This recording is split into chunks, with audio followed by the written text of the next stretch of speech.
¿Alguna vez te has preguntado por qué tu equipo de fútbol favorito o los buenos jugadores de tenis pueden jugar tan bien en una cancha con un pasto en perfectas condiciones? Pues lo mismo pasa con tu infraestructura de TI. Una red de computación bien construida y mantenida es esencial para el buen funcionamiento de tus sistemas y aplicaciones. En Fair Supply, nuestra empresa especializada en redes y comunicaciones, nos encargamos de mantener tu infraestructura de TI en óptimas condiciones. Contáctanos para más información y deja que nos encarguemos de tu delicado pasto o, en este caso, de tu delicada infraestructura de TI.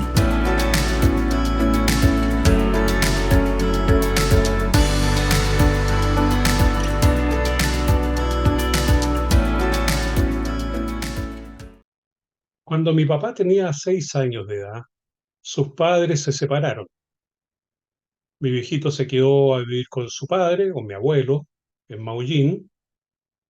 Mi abuela se vino a Santiago, donde se volvió a casar. Y el señor con el que se casó mi abuela, o sea, el padrastro de mi papá, para mí fue un tercer abuelito, porque realmente era un hombre encantador, muy cariñoso, qué sé yo. Y este abuelo, mi abuelo Guillermo, era, imagínense, el hincha con el carné número 40 de Colo-Colo, número 40 de Colo-Colo, ¿ya? Él siempre nos contaba que cuando iba al Estadio Nacional y por alguna razón a Colo-Colo le iba mal, perdía, qué sé yo,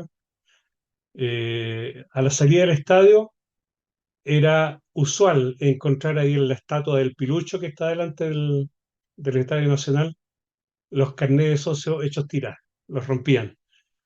Ya, a tal punto llegaba, digamos, la fanaticada en esos años. Bueno, el hecho es que mi papá, cuando entró a la universidad acá en Santiago, se vino a vivir con su mamá, ya obviamente también en la casa de su padrastro. Y a mi papá le tocó compartir pieza con su hermanastro, ya, mi tío Memo, que en paz descanse.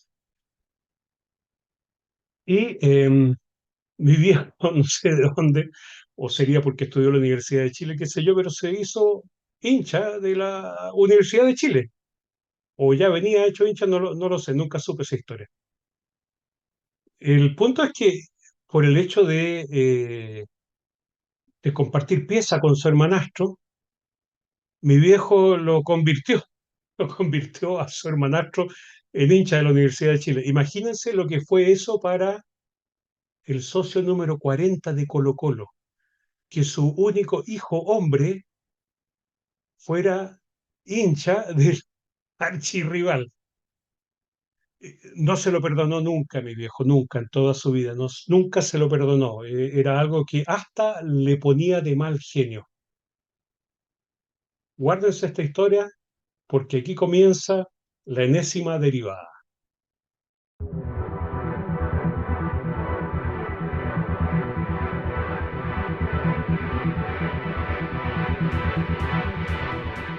Bueno, llevo un par de semanas más o menos preparando este programa y, y al hablar de los temas en realidad que yo no domino, me gusta estudiarlos. Yo domino otros temas, pero eh, estos fenómenos sociales, estos fenómenos que tienen que ver con la convivencia, con la política, no son mi especialidad. Pregúntenme de comunicaciones, pregúntenme de TCP/IP, no sé, de RAM, de discos duros, etcétera. Pregúntenme de música, de rock progresivo y les puedo hablar harto, pero para este tipo de cosas, la verdad es que necesito prepararme. Así que estuve leyendo bastante, desde noticias de la época, pasando por algunos ensayos y tesis universitarias.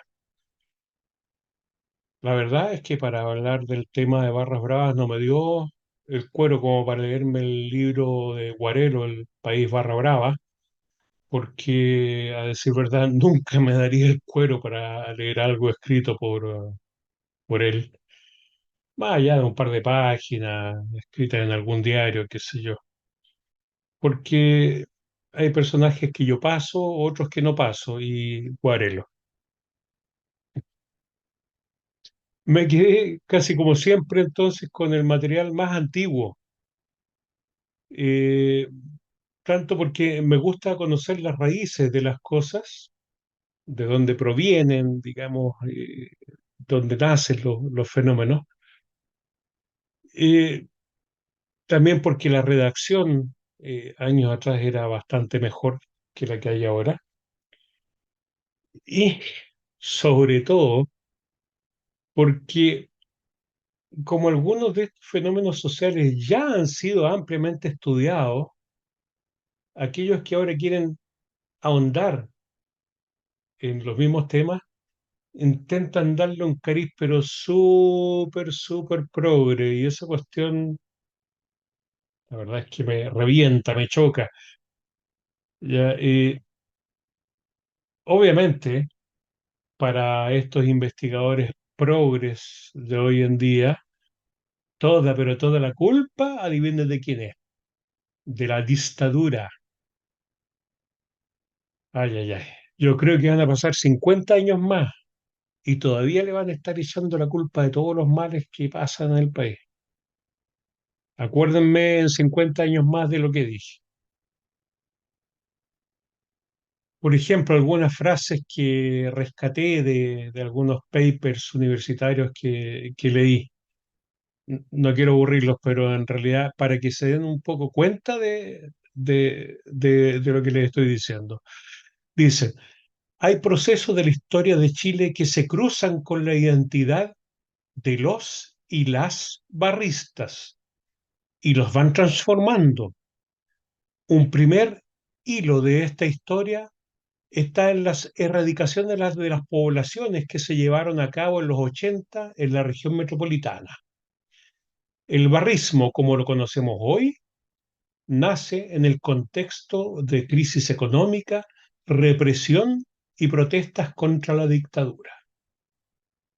Otra perlita de más o menos el mismo tono. Son jóvenes urbanos populares que no tienen canales de participación y que aparecen en la escena de la protesta social. Viven en zonas excluidas y en ese descampado donde no hay presencia del Estado, desarrollan mecanismos para resolver conflictos. Esta historia, este contexto, les da una singularidad, pues son jóvenes que crecen al calor de una lucha antidictatorial, una autoorganización y un ponerse límites. ¿Se dan cuenta por qué en realidad no me gusta considerar ese tipo de fuentes? No hay caso. Así que aterricemos el tema de las barras bravas. Y quise hablar del barra bravismo, neologismo que vi por ahí escrito y que me pareció más o menos adecuado. O sea, ese fenómeno que surge más o menos en los últimos 10 a 15 años del siglo pasado y que tuvo ribetes escandalosos para la época, como por ejemplo los hooligans o unos fans alemanes que casi mataron a un policía francés en el Mundial del 98. En Chile, el surgimiento de estas barras más o menos coincide con la formación del grupo de los de abajo, aquella barra, perdón, que se formó durante el año 89 cuando Universidad de Chile, el equipo de fútbol de Universidad de Chile cayó a los Potreros. Antes se llamaba Segunda División, ahora Primera B y creo que ahora no sé, se llama el ascenso, no sé, pero fue cuando la U cayó por única vez en su historia en lo que era la Segunda División. Y creo que la garra blanca, la barra del Colo-Colo, también se formó por ahí por los años 88, 89.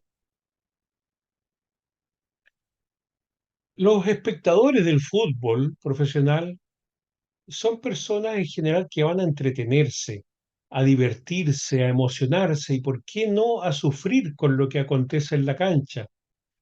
Pero su participación en el evento está desligada del juego en su sentido integral. No es parte de él culturalmente, o sea, el espectador va a disfrutar de un juego, pero no es parte de él culturalmente. No está comprometido como miembro de la comunidad, ni con sus creencias, ni con su filosofía de vida. El requerimiento que sufre y el compromiso que acepta desaparecen luego de terminado el partido. No así, por ejemplo, el socio de un club que por lo menos responde a un compromiso institucional, pero nada más.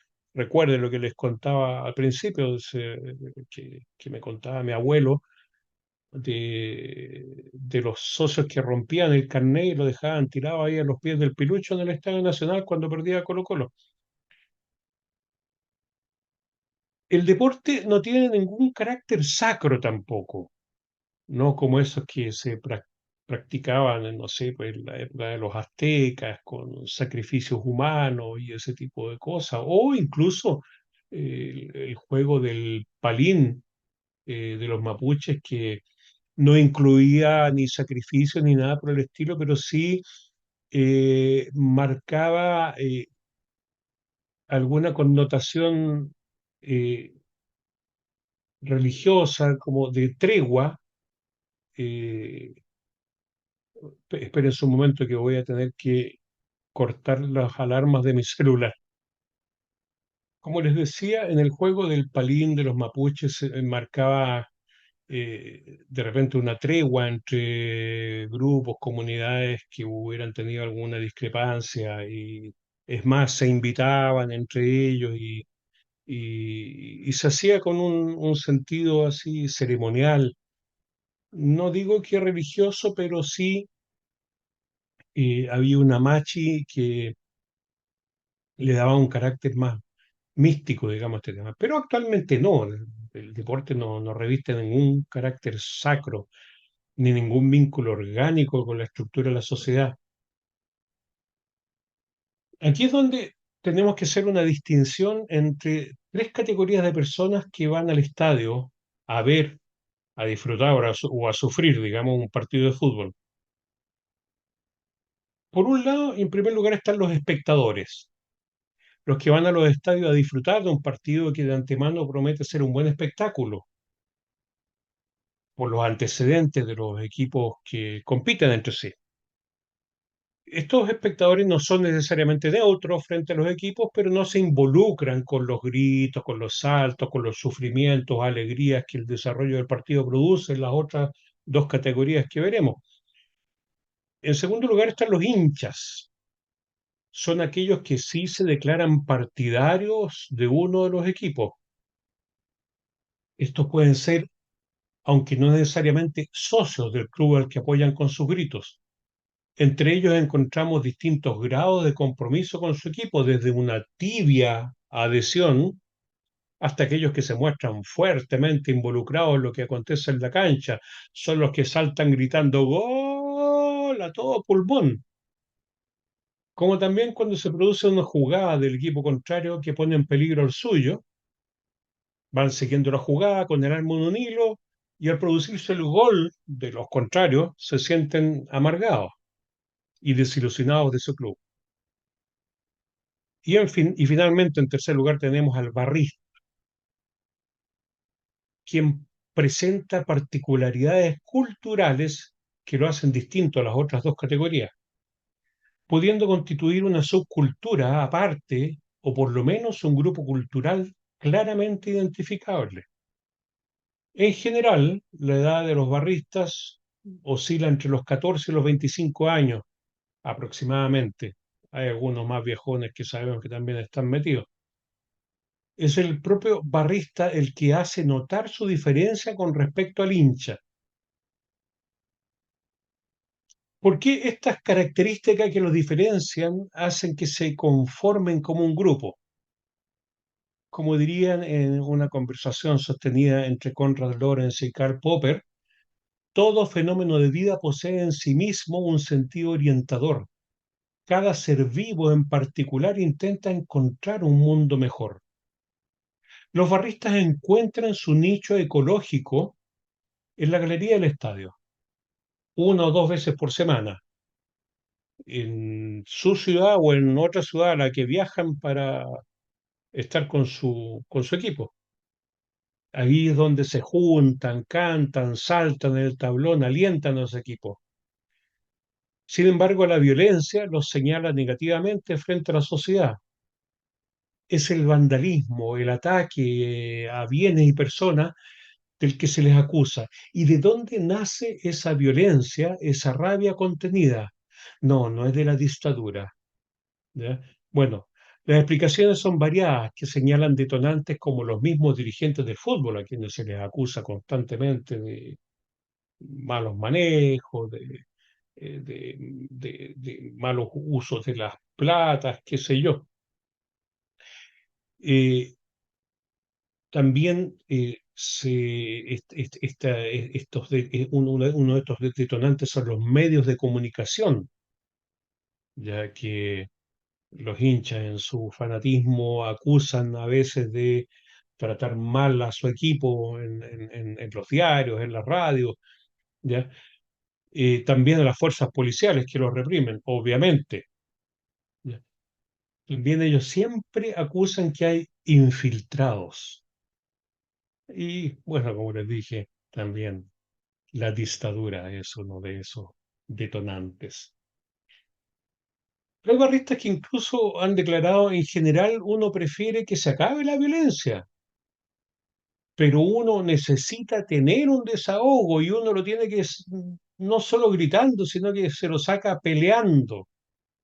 Ya, o sea, es como eso, no sé, pues como eso, esos perros que están todo el día detrás de una reja, ladrándole al perro de la casa del frente, ¿ya? Y se ladran, y cuando se les llega a abrir la reja, salen y se agarran, porque tienen que, toda esa rabia contenida se la sacan peleando. También leí por ahí que se tiene que hablar de una sugestibilidad elevada.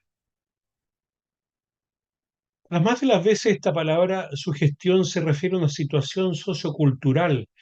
En este caso se denota la realización sin crítica alguna de las mismas cosas que hacen los otros miembros del grupo y una aceptación casi ciega de proposiciones y órdenes. Los siguientes factores aparecerían como responsables de este comportamiento: la presencia de un poderoso impulso que tiende a facilitar las conductas, las ideas, las opiniones y la aceptación de órdenes congruentes con él. Los conceptos intelectuales y sociales de lo justo y lo injusto, la bondad y la corrección son arrollados por el impulso de hacer daño a alguien o a algo. Si está presente un líder que cuenta con la aceptación de su liderazgo, éste puede revivir los odios, miedos e impulsos elementales que habían aparecido antes en forma más difusa y menos violenta. Además, la interestimulación del líder al grupo y del grupo al líder es un proceso espiral, lo que puede facilitar una escalada de violencia que los envuelva a ambos y sobre la cual el líder pierde la posibilidad de control. Tercero, es importante la facilitación social del grupo al que se pertenece, al actuar como lo hacen los demás miembros de este.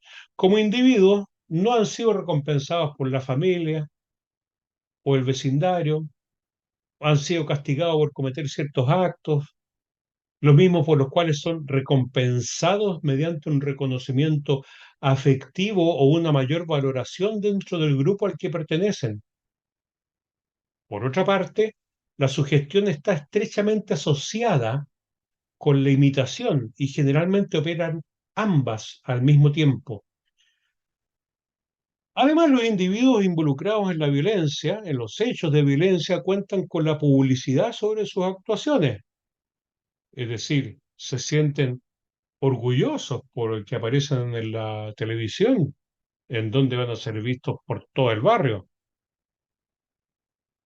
Finalmente, la edad, el sexo, el nivel social y económico, además del nivel cultural y el tipo de personalidad, influyen sobre esta sugestibilidad.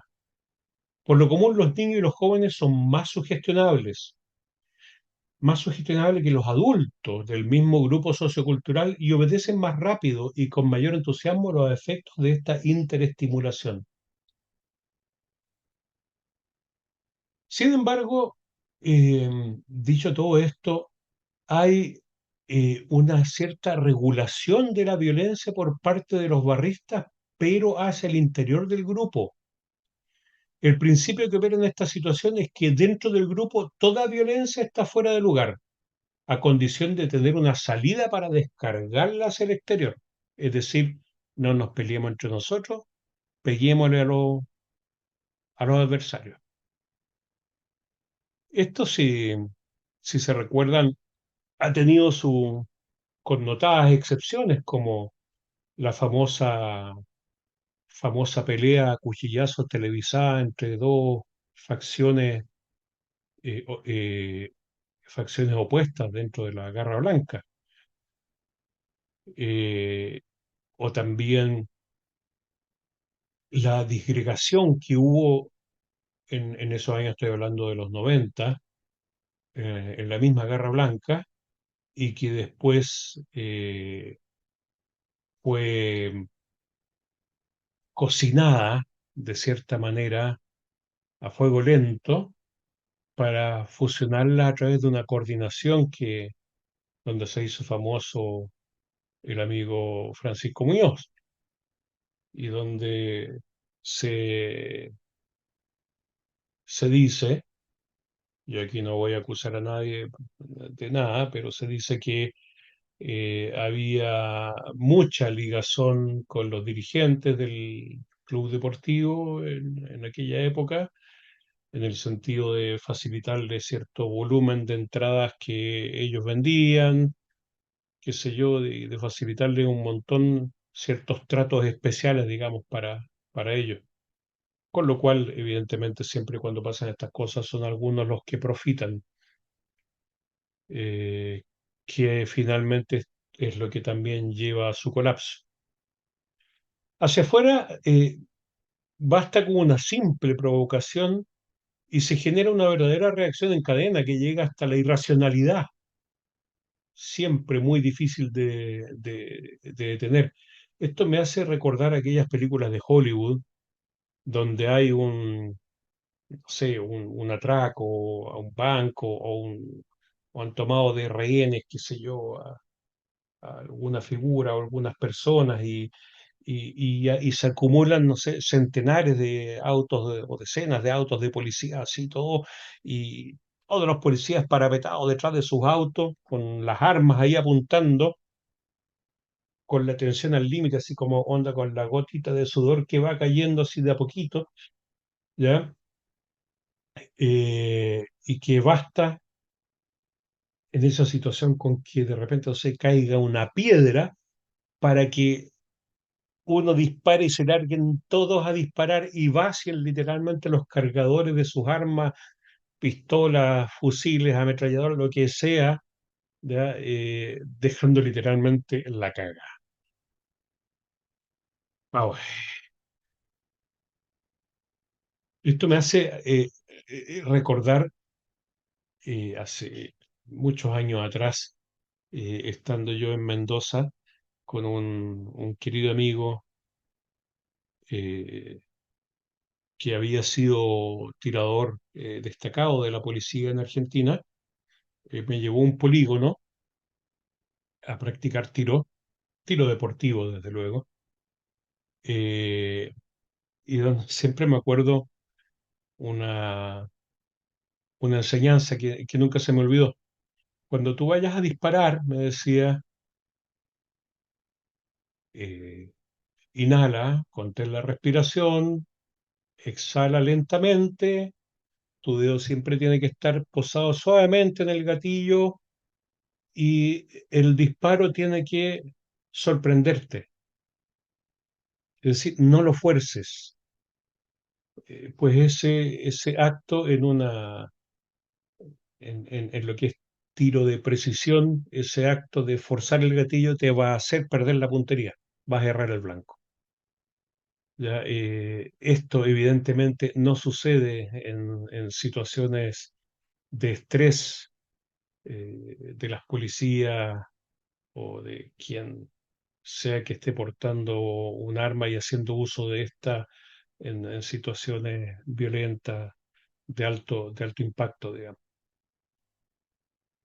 Bueno, ¿y qué tiene que ver todo esto de lo que he estado dando lata estos últimos minutos y que he descrito bien o mal, digamos, con la política y la convivencia nacional?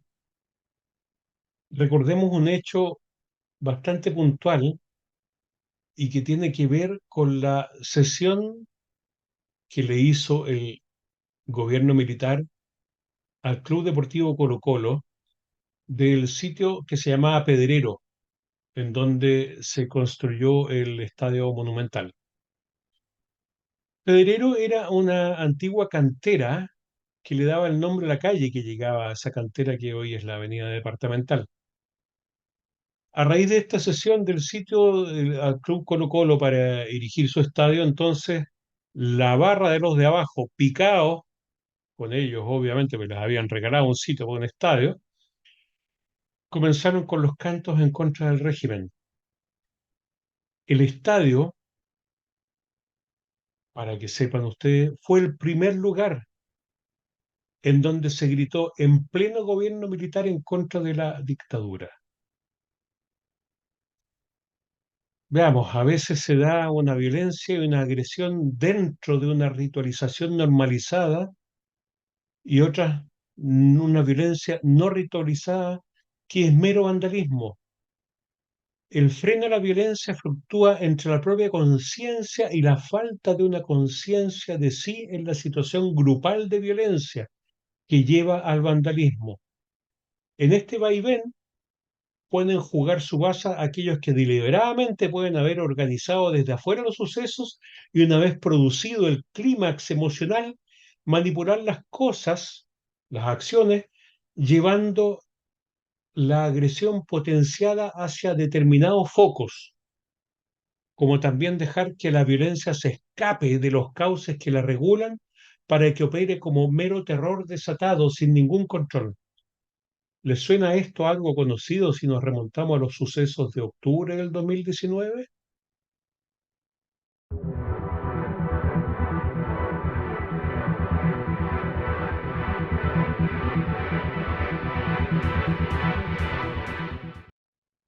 Y como ya cumplimos la media hora de programa y no me gusta extenderme mucho más porque en realidad cualquiera que me escuche hablar yo creo que ya está aburrido a estas alturas, vamos a dejar la conclusión del tema para el siguiente programa, eh, que va a ser muy pronto, mañana, pasado mañana, no sé cuándo, pero yo esta próxima semana me voy a tomar unas vacaciones, me voy para el campo, así que no voy a estar, no voy a poder hacer programa el próximo viernes, así que por eso esta vez les traigo un programa doble, el de hoy día y el de mañana, donde concluiremos este tema del barra bravismo. Así que nos vemos en el siguiente episodio y conclusión de este tema de la enésima derivada. Chao. Seguidores fieles de Espacio Liberal. Estamos emocionados de presentarles una oportunidad única para enriquecer su biblioteca. ¿Alguna vez has soñado con descubrir grandes libros sin tener que gastar una fortuna? Pues estás de suerte. Llegó la hora de hacerlo realidad con nuestra rifa mensual de libros. ¿Cómo funciona? Es sencillo. Cuando donas 2,000 pesos en cualquiera de los programas de nuestro canal, adquieres un cupo para participar en el emocionante sorteo mensual de un libro. Sí, lo has escuchado bien. Con tan solo 2,000 pesos, participas con un cupo del sorteo mensual de libros. Pero hay más para nuestros seguidores más leales. Si te conviertes en miembro de nuestro canal por solo 3,000 pesos al mes, obtendrás un trato excepcional. 3 cupos asegurados para el sorteo mensual. Sí, 3 oportunidades para ganar un libro increíble a la mitad del precio. Si deseas más información o estás listo para participar en la rifa, visita nuestro canal de YouTube. No dejes que esta oportunidad se te escape.